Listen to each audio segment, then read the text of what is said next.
of the butter. Wow. Dapat ganyan yung itsura. Ilagay ang Earl Grey tea. Tapos set mo ng 1, 2, 3, 4, 5. Set mo ng 5 minutes. Oh, natapos na yung 5 minutes. Set mo na siya. Oh. Tapos ng 5 minutes ang strain na ang. Kiluhin mo yung dry ingredients, cake flour, at saka baking soda. Tapos i-save mo siya. After ng save, lagyan mo ng asin. Tapos naka-ready na rin yung sugar at saka egg. Ito yung butter na may Earl Grey tea. Earl Grey tea. Tapos, kailangan mo siyang i-cool down bago ilagay yung honey.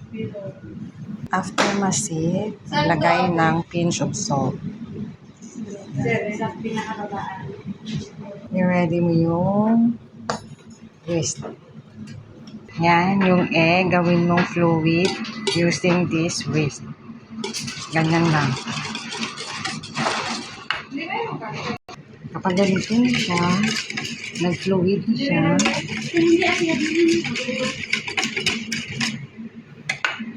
i-add mo yung sugar. Hanggang mag-melt yung sugar. Ganyan na yung tsura pagka melt na yung sugar. Ilagay ang half ng harina. Tapos i-whisk lang. Tapos pag ganyan, i-add mo na ulit yung ano, dahan-dahan lang mo paglagay. Sige, lahat pwede na yan. Lahat ibuhos mo na. Yan. Bali dalawang lagay lang. Tapos, hanggang na-mix mo na lahat. Ganito na yung maging itsura niya. Fine na siya. Ganyan. Tapos, i-ready na yung piping bag para ilukat ito mamaya. Pag malamig na, ilagay mo yung honey. Ito na. Yung honey.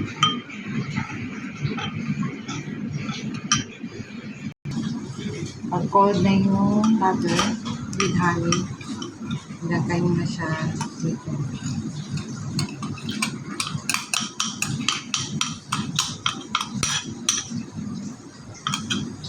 Parang i-off mo.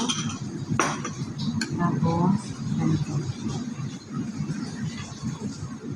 Mix lang siya.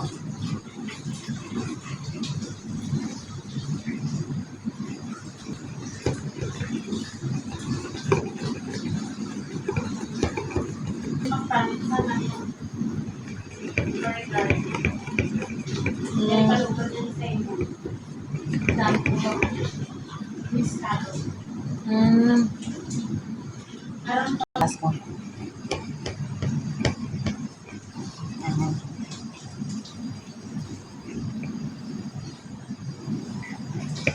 Okay na. Lipat ko sa piping pan.